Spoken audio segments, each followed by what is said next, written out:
आता आपण female reproductive system म्हणजे काय ते बघूया. पहिल्यांदा फिमेल रिप्रोडक्टिव्ह सिस्टममध्ये कुठले कुठले ऑर्गन्स आहेत त्यांची नावं आपण बघूया. ओके. सर्वात महत्त्वाचा ऑर्गन म्हणजे ओव्हरी. ओव्हरी अशी बॅग असते, 2 ओव्हरीज असतात, ह्या बाजूला एक, ह्या बाजूला एक.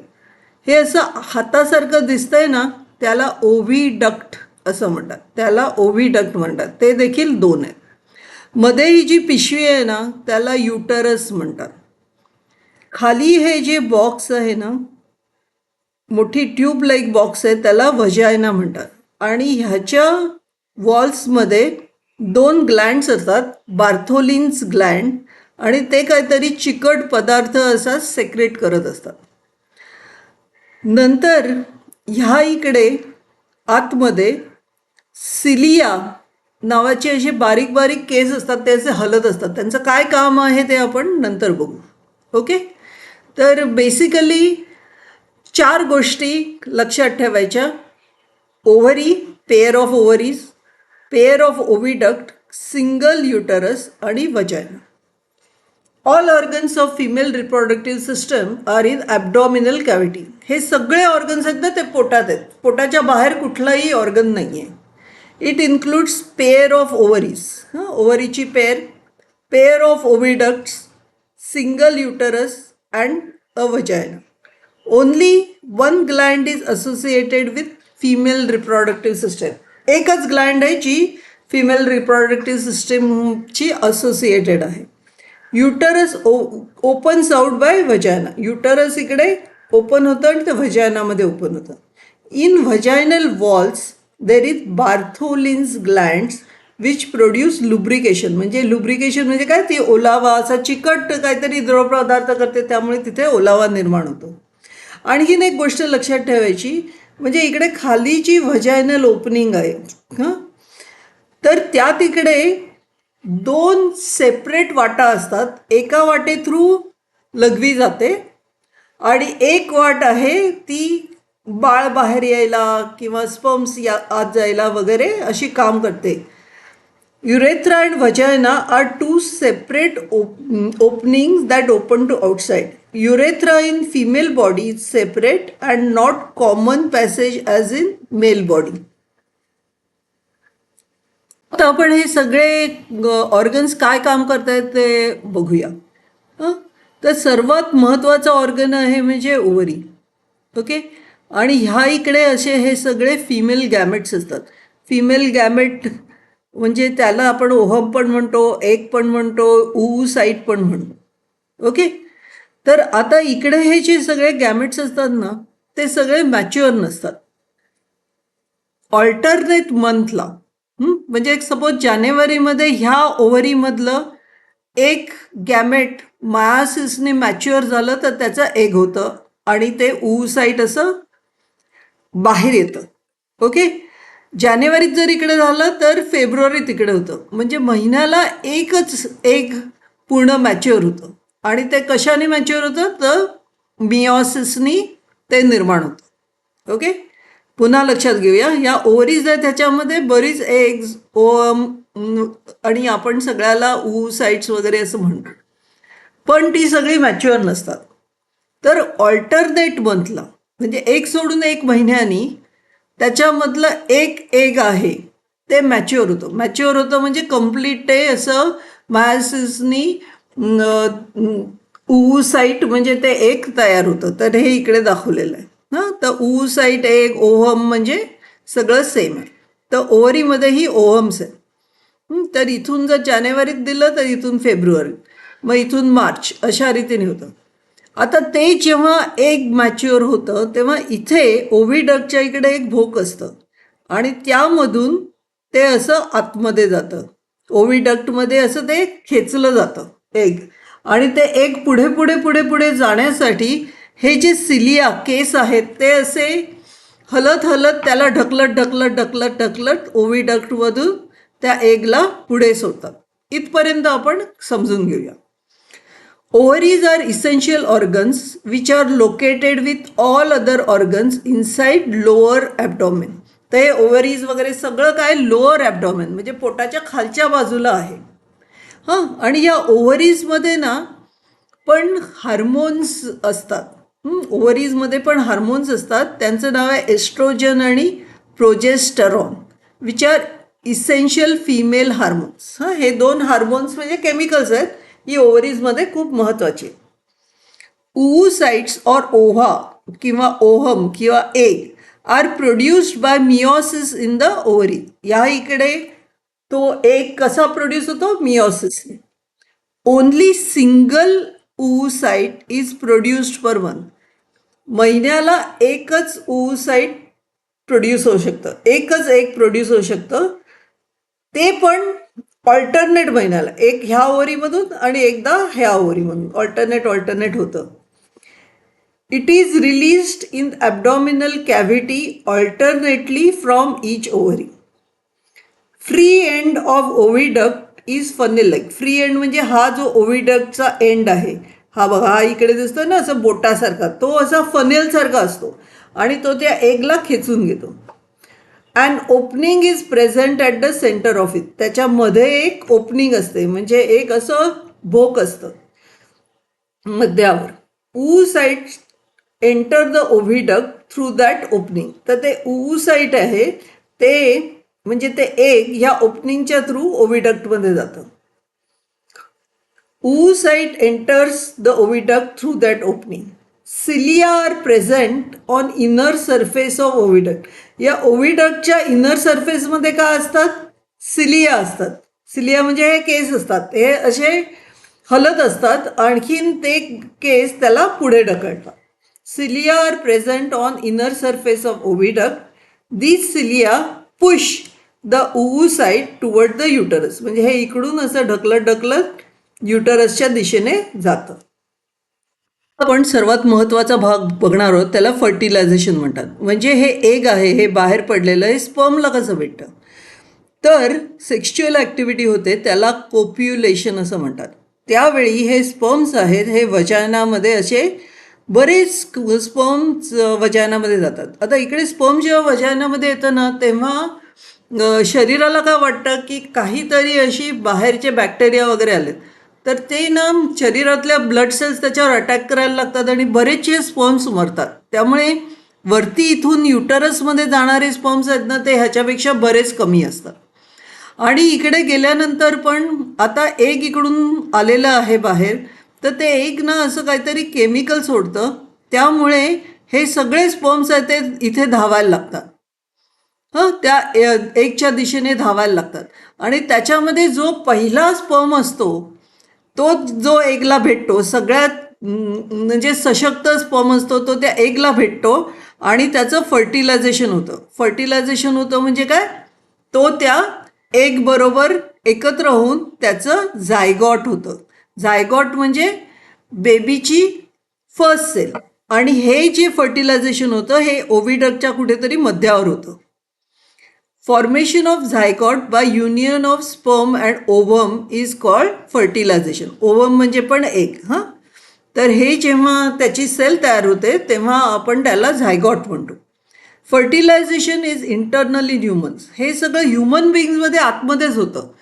पण आता तुम्ही जर फ्रॉग्स वगैरे बघितले ना, तर ते काय करतात, फ्रॉग्स पाण्यामध्ये त्यांचे स्पर्म सोडून देतात. तसेच फिमेल फ्रॉग असते ती पाण्यामध्ये एग सोडून देते आणि ते तिथे पाण्यामध्ये भेटतात आणि पाण्यामध्ये झायगॉट तयार होतं. पण ह्युमन बिईंग्समध्ये काय, बाईच्या पोटात झायगॉट तयार होतं. Semen is ejaculated in the vagina during copulation. तर ते सिमेन आहे, ते सिमेनमध्ये तुम्हाला माहिती आहे मेल सिमेनमध्ये खूप स्पर्म्स असतात आणि त्याचा चिकट प्रवाह असतो, तो व्हजायनामध्ये असा फेकला जातो. इजॅक्युलेटेड म्हणजे फेकला जातो. Sperms in number of few millions start their journey by route of vagina uterus to oviduct. तर मिलियन स्पर्म जवळजवळ आतमध्ये येतात. पण मी सांगितल्याप्रमाणे इकडे बऱ्याचशा स्पर्मना किल करून टाकते, व्हजायनामधली इम्युन सिस्टम असते ते किल करते, त्यामुळे थोडेसे स्पर्म वरती जातात. One of those few million sperms fertilize the only ovum is present in oviduct. The fertilization of oocyte can take place only in the middle part of fallopian duct. आता ह्यापुढे पूर्ण बाळ कसं तयार होतं ते बघूया. आता हा झायगॉट फॉर्म झालेला आहे. स्पर्म आणखीन एगच्या युनियननी फर्टिलायझेशन होऊन सगळ्यात सशक्त स्पर्म आला आणि बाकीच्या स्पर्मना फेकून दिलं. आणखीन एका एगनी तो स्पर्म घेतला, आणखीन पहिली सेल झाली बाळाची, त्याला आपण झायगॉट म्हणतो. आता हा झायगॉट आहे ना, तो मायटोसिसनी डिवाइड होतो. त्याला मायटोटिक डिव्हिजन असं म्हणतात. म्हणजे एका सेलच्या 2 सेल्स, 2चे 4, 4चे 8 असं करत करत एक अशी स्टेज येते का खूप सेल्स होतात. आणखीन त्या एका बाजूला असे चिकटलेले असतात. ह्याला ब्लॅस्टोसिस स्टेज म्हणतात. आणि मग त्याचा एम्ब्रियो तयार होतो. हे सर्व व्हायला 5 आठवडे लागतात. आणि मग तो एम्ब्रियो आहे ना, तो युटरसमध्ये येतो. आणखीन तो त्या युटरसच्या लायनिंगला असा चिकटतो. ओके. आता जेव्हा तो आणि तिथे तो युटरसमध्ये मोठा मोठा व्हायला लागला का इकडे एक ना प्लॅसेंटा नावाचा ऑर्गन असतो, जो असा डिस्क शेप्ड असतो. आणि त्याला ना एक अशी नळी लावलेली असते, ती बाळाच्या बेंबीला लागलेली असते. तर हा प्लॅसेंटाच्या थ्रू आईकडचं जेवण वगैरे बाळाला मिळतं. किंवा प्लॅसेंटाच्या थ्रू जर बाळाने काही शुशू केलेली असेल किंवा घाण सोडलेली असेल तर ती प्लॅसेंटाच्या थ्रू आईकडे जाते आणि आई तिच्या ह्याच्याबरोबर ती मिक्स करून बाहेर थ्रो आऊट करते. तर असा हा प्लॅसेंटा बाळाच्या युटरसमध्ये असून बाळाला ग्रो व्हायला मदत करत असतो. हे आता आपण वाचूया. Development and birth. The zygote formed after fertilization in the oviduct undergoes repeated mitotic divisions and embryo is formed. Meanwhile, it is pushed towards uterus. म्हणजे ह्या ज्या डिव्हिजन्स आहेत ना, ह्या फॅलोपियन ट्यूबमध्येच होत असतात आणि एम्ब्रियो आहे तो युटरसकडे ढकलला जातो. Once it reaches uterus, it is implanted and further development occurs after implantation. आणि एकदा तो एम्ब्रियो त्या युटरसमध्ये चिकटला इकडे का त्याची पुढची डेव्हलपमेंट आहे. चिकटल्याला काय म्हणतात? इम्प्लांटेशन. पुढची डेव्हलपमेंट आहे ती युटरसमध्येच होते. An organ called placenta is formed for supply of food material during the growth in uterus. तर एक ऑर्गन आतमध्ये तयार होतो प्लॅसेंटा नावाचा, तो त्या एम्ब्रियोला जेवण सप्लाय करतो. Baby's blood is circulating in umbilical cord.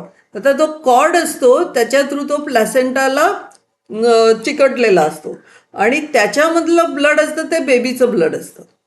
Umbilical cord through placenta connects to mother's body and gets nutrition, oxygen and removal of any waste and carbon dioxide.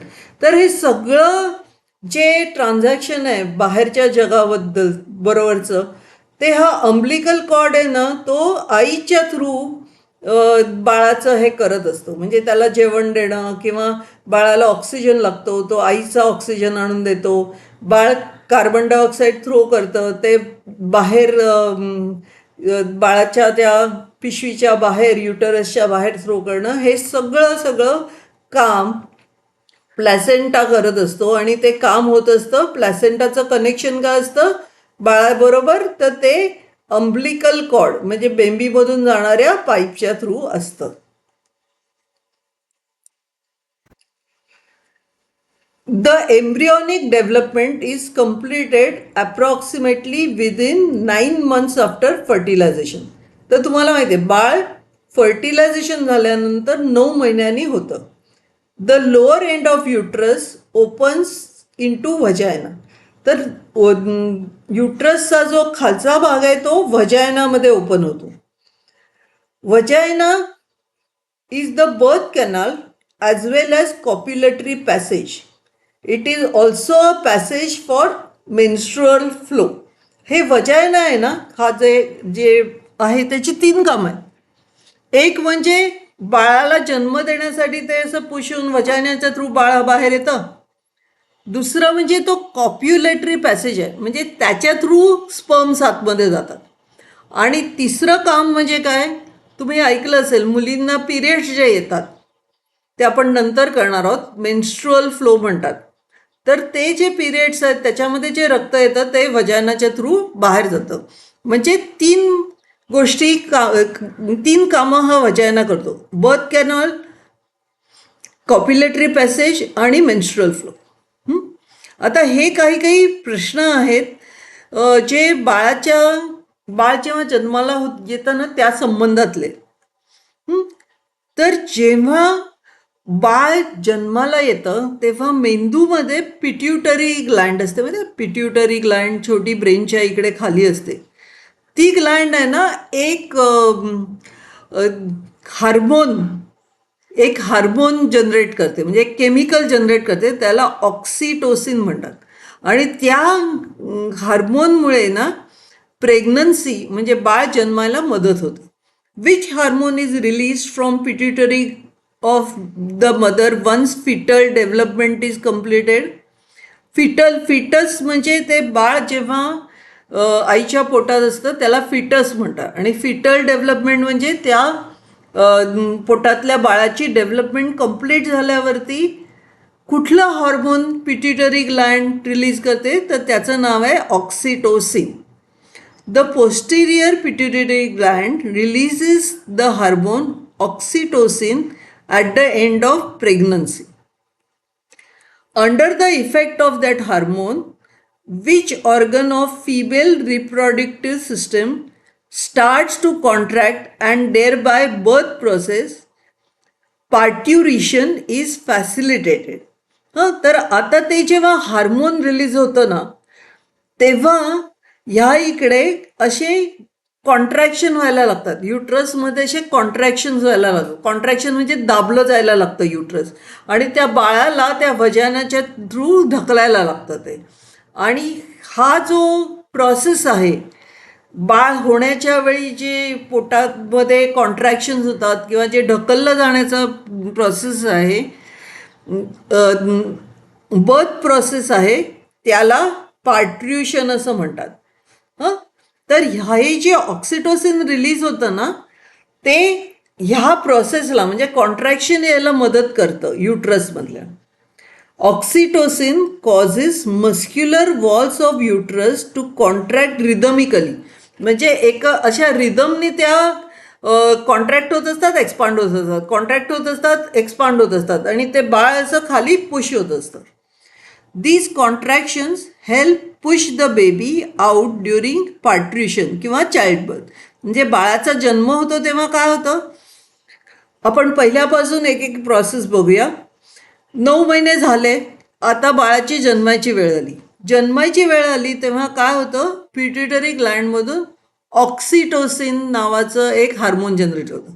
तर ते ऑक्सिटोसिन आहे ना, म्हणजे तुम्हाला माहिती असेल बाईच्या पोटात कळा यायला लागल्या म्हणजे काय होतं, कॉन्ट्रॅक्शन एक्सपान्शन व्हायला लागतं, आणि ते करण्यासाठी हे हार्मोन मदत करतं. ह्या हार्मोनच्या रिलीजमुळे त्या कळा यायला लागतात. आणखीन मग त्यामुळे त्याचे युटरसचे मस्क्युलर वॉल्स आहेत ते कॉन्ट्रॅक्ट होतात, एक्सपांड होतात, आणि बाळ पुढे यायला लागतं आणि बाळाचा जन्म होतो. आता त्या बर्थिंग हा जो बाळाचा जन्म होण्याचा प्रोसेस आहे त्याला पार्ट्र्यूशन म्हणतात. तर त्यामुळे ऑक्सिटोसिन पार्ट्र्यूशनला मदत करतं.